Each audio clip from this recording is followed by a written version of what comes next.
the courage to express myself authentically from the knowledge that I haven't got time to waste. Time is our most precious resource, but we behave as though it's infinite. My full name is Gillian, and my surname is Rainey. And I'm quite comfortable being referred to with pronouns as she, her, or they, them. Those both fit.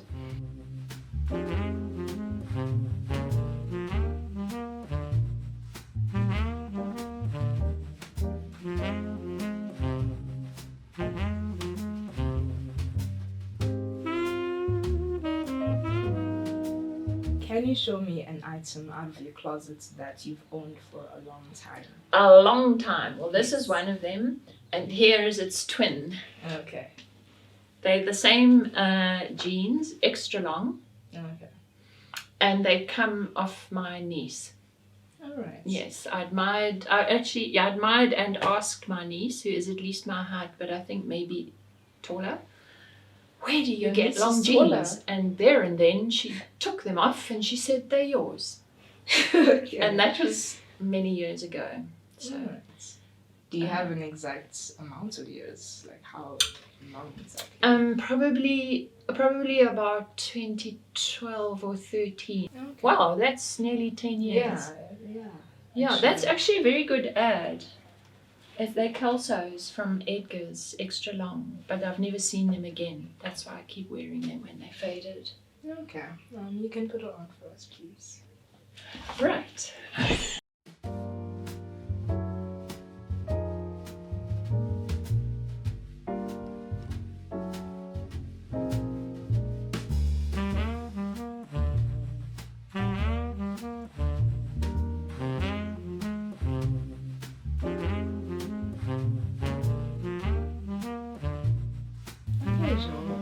Can you tell me about a time you chose to dress outside of societal expectations and norms tied to your gender?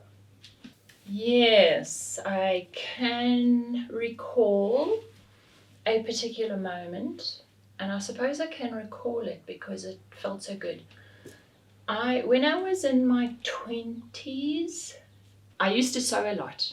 I made all my own clothes because it was very hard to find any in a shop that fitted. So I made my own clothes. I went on a pattern cutting course. I used to design my own clothes. And I spent most of my nights when I wasn't at work at my sewing machine. Then this moment that I'm recalling, I made a black tuxedo style tailored jacket. It was black sort of wool gabardine, and then the Revere collar was a damask, which is a textured woven fabric, black, but it's and I made a very slim fitting I'll read that again, a slim fitting skirt, or a slim skitting skirt, it depends. Because in those days I was wearing skirts, but I was also very much slenderer than I am now. I had hips and so on. So it was a very slender skirt, and the fashion in the 80s was quite long. And then this tailored jacket, which I wore without a top. Okay. And it turned heads a bit. Yeah. I also had a lot of hair then, because have you read in the history books in the 80s, hair was big and shoulders were big. I would have wanted to see a picture of that. Yeah, I wish there had been a picture. I wore it a few times when I was out, like theatre openings and so on. Yeah, so I don't know if that answers your question, but it was the beginning of me starting to elasticate the boundaries of normally gendered garments. Okay. Can you show me an item out of your closet that was a gift? Yes, and this is a recent gift. Okay. Right? Oh, this is so cute. It's a beautiful, and it's a very comfortable top. You will shortly see how long it is. Do you want me to tell you about the donation? I got it for my birthday last year, I think. may have been the year before because those years are eliding a bit. It's from a very beautiful, very queer friend of mine called Deborah, who you may know. She teaches in the English department. Oh, I think you told me, yes. And she came upon this very wonderful apparel site, mostly t-shirts. Not all of the stuff is queer, but I just absolutely loved this. Yes. Me and my beloved, we do ballroom dancing. And in fact, we went for grading last week. Well, how did that go? I didn't do my best dancing. I'm the leader. It's still very heteronormative. I'm taller than she is. Yeah. Therefore, I'm the leader. So it wasn't my best outing, but we didn't embarrass ourselves. Okay. Yeah. Okay. But Deborah said, go to this website and choose something I'm going to give you. Yeah, And it took me about 6 hours. The choice was so great. But then I knew it was this. Should I put it on? Yes.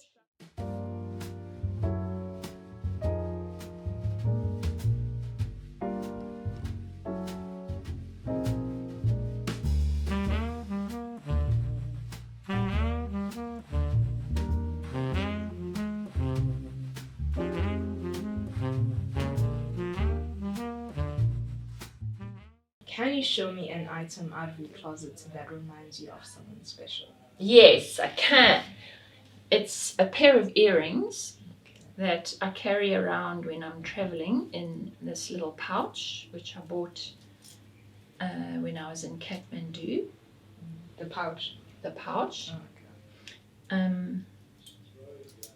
And I chose these earrings because they were given to me by my beloved, and they her most recent gift to me. She went away to Greyton to see family about a month ago, and she came back with these. Okay, they look really pretty. So they're very, very light. I never know they're on, and it's one of the things, I only had my ears pierced when I was 48. Oh. Yeah, I've got commitment issues. So that I had a large collection of clip-on, like retro earrings that were all stolen one time. And then I had no earrings, and then I thought, well, maybe I should take the step now. I was 48. Who would you say inspires you in both who you are and how you express yourself? That's a tough one. It should be an easy one, but I find it a tough one. I think the answer changes according to what I've just read, maybe. I am given to transient inspirations, but in how I express myself, I think maybe nobody. I think it's all my own work. Alright. But that can't be so, because we are, we live in such a mediated world. Yeah. Look, I'll give you a couple of people whose style I admire, but Okay. I don't know if I consciously pursue that. Alright, that's fair. But after you've Googled them, you might disagree with me. Okay, one is Virginia Woolf. Everything she wore, ate, drank, did, said, walked. On a louder note, perhaps, because she was kind of quiet, but on a louder style note, another English writer called Edith Sitwell, very queer, had a fabulous, well, as was Virginia Woolf, had a very remarkable style that I absolutely, and this astonishing profile, which of course I can't emulate.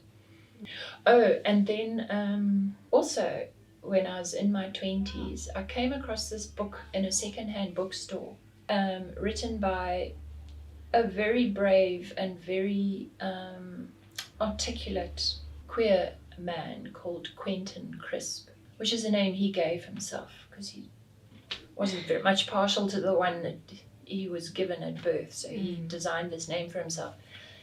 He was really ahead of his time in a sort of Oscar Wilde sort of way.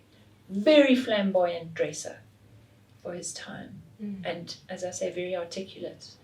It's not his particular style. He had purple hair and very obvious arched eyebrows and lipstick, and it's not that I'm emulating him literally, but I totally admire his panache. Okay. And the way he just walked down the street.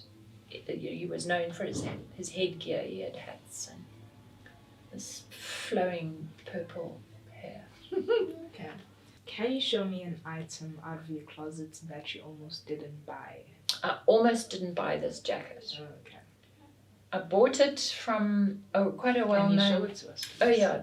I bought it from a well-known second-hand store. I think the terminology these days is thrift store in Observatory, Cape Town.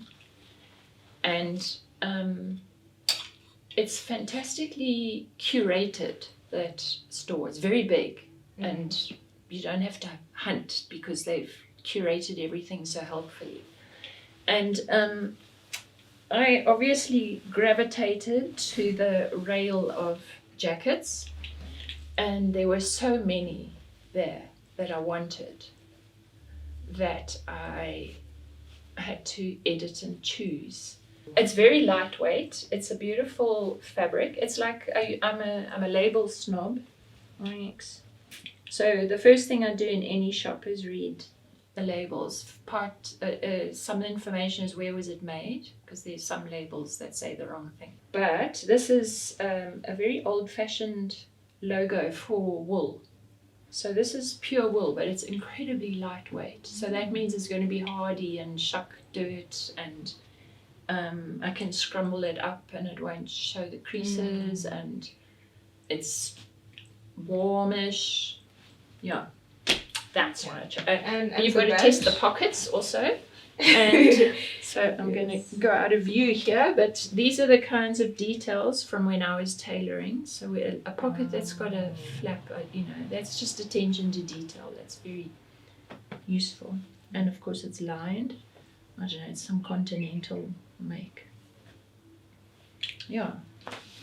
And the badge? The pin, it's currently living here. It's a reproduction of a suffragette badge, Votes for Women. Yeah, okay. And it's from a friend of mine who went to a suffragettes exhibition at the V&A in London, and then she brought back a pin for each of us. Okay. Can you show me an item out of your closet that you never wear? That I never wear? Yes. Yes, I'm so happy. These just make me happy. They are, what you see. Yeah. They're my sandals. And I never wear them because I think you can see that they aren't completely practical. Yeah. But they're very beautiful. They're sometimes on my mantelpiece because they're like a sculpture.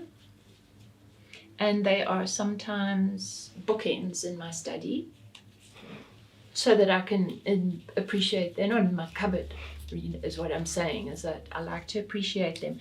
But you can see why my friend Dinah gave them to me.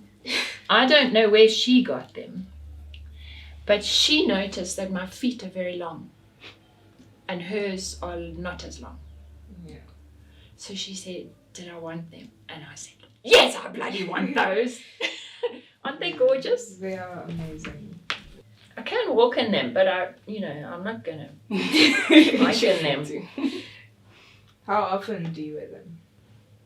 Do you have like special occasions? I do wear them around the house sometimes. Okay. Yeah, as I wear certain hats. Okay. Yeah, for instance. When was the most notable time you witnessed or experienced gender policing? I think one that touched me the most was not about me directly. I have a relative who is trans, and they knew, they're much younger than me. They knew when they were just about pre-verbal. They were going like, I don't want to wear that. I don't want to wear that. And before she had her own wardrobe to match her identity, she would wear her mother's t-shirts as a dress and then find a ribbon or something to make a belt so that she could hoik it up into a skirt. I'm talking about 2 years old. Absolutely clear that although she was born with a boy's body, she was not a boy. And her parents were a little bit at odds about how best to respond to this, and ended up with, I can't remember what kind of professional, child psychologist or something, who said, cut their hair and force them into trousers. And it was just the hardest thing. This child just went into a complete depression. Stopped singing, stopped dancing. It was really hard to see. Yeah, I can imagine. And it was after some months of that depression that the parents had to say, well, that didn't work, we're going to have to find another. So I don't know if this answers your question, but it felt like the professional was policing that child's gender. Was like, yes. no, This is how you it's have the short hair, you have the corduroy trousers. And she just, you could just see her soul shriveling. Very flamboyant dresser, feathers, shiny tutus. Okay. Yeah, that was watching her grow up, and she is still growing up. She's 12 now, I think. Okay. But observing that experience and the way my niece just, approached that project, this life-changing chapter so beautifully. I'm happy for her now in the space that she's in. Yeah. Yes. She's very beautiful. Okay. Can you show me an item out of your closet that you got from a place you hardly go to? Yes, I'm going to put on 2 rings. They're from 2 places I hardly go to. Okay. But they are connected to the same special person who's my longest serving, dearest friend, Julia. She's my longest serving friend because she's not my oldest friend. I've got friends who are older than her, but she's been in my life the longest since we were at university. And we travel very well together. We've lived together and we travel well together. And this ring cost me $1 at Coney Island, which is a very iconic, quite kitschy amusement park outside New York City. And I hardly ever go to New York City. But this glass ring I bought, she also bought herself one, and different colors, but hers hasn't lasted. So hers broke. The whole thing's made of glass. So $1 whole. And then on another visit, on another holiday with Julia, we went to Syria about 6 months before the war started. Okay. And I bought this ring in the souk there, the market that we used to go to every day for our coffee and other things. So I hardly ever go to New York, and I have once been to Damascus, and I doubt I'll ever go again. Okay, thank you. Okay. What does the word queer mean to you, considering its history of being used as a slur? What does it mean to me, Yes. considering its history, did you say? Yes. It means triumph to me because it's been reappropriated. Well, first of all, it was appropriated because queer doesn't mean its original its primary meaning is no longer its original meaning, being a bit odd, a bit unusual. Now, people of a certain generation, when they say, oh, but it's queer, you know that they mean it in the original sense.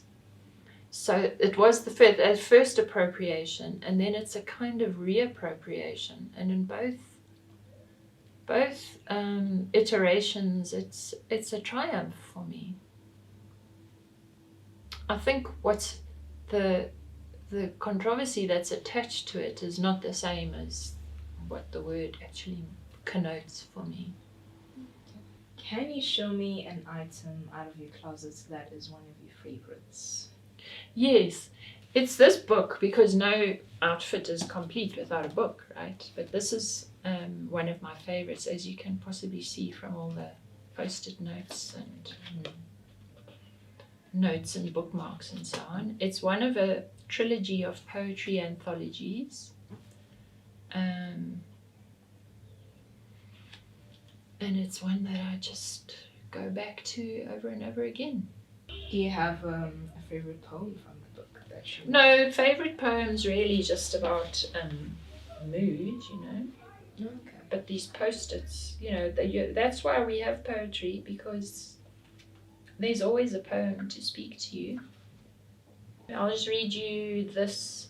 This is the second stanza. When the child was a child, it didn't know that it was a child. Everything was soulful, and all souls were one. It's beautiful. That's nice. Where do you find the courage to express yourself through your style in the most authentic way?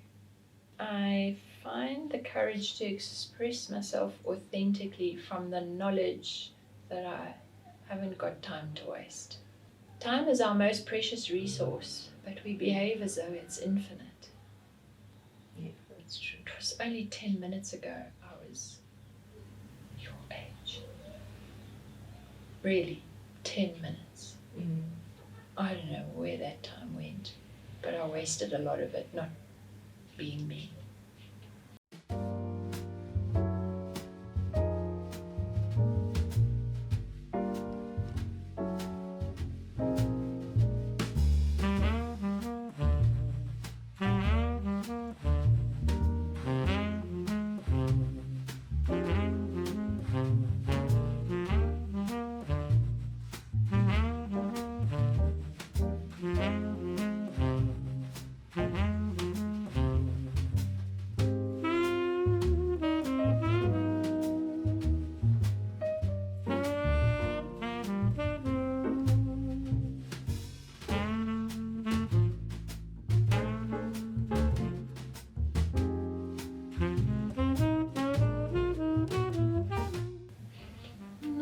I quite envy people with coming out stories, because it's like the big reveals. I think I grew up at a time when it wasn't offered to me. It wasn't a way of life offered to me as an option. I didn't know it existed. So it's only looking back, when you've got enough road in the rearview mirror to be able to look back, it's only in retrospect that I think, oh, that makes sense. But at the time, it wasn't an option for me in my context. Okay. So it was so incremental and slow, so as it's like a glacier melting in summer. It was just a drip, drip, drip, and then when it happened, it was like duh. Okay. Obvious. There were men in my life, because that was the world I grew up in, but every single one of them said, "Are you sure you're not bisexual?" So, when that becomes more than one, more than two, you're like, Maybe I am.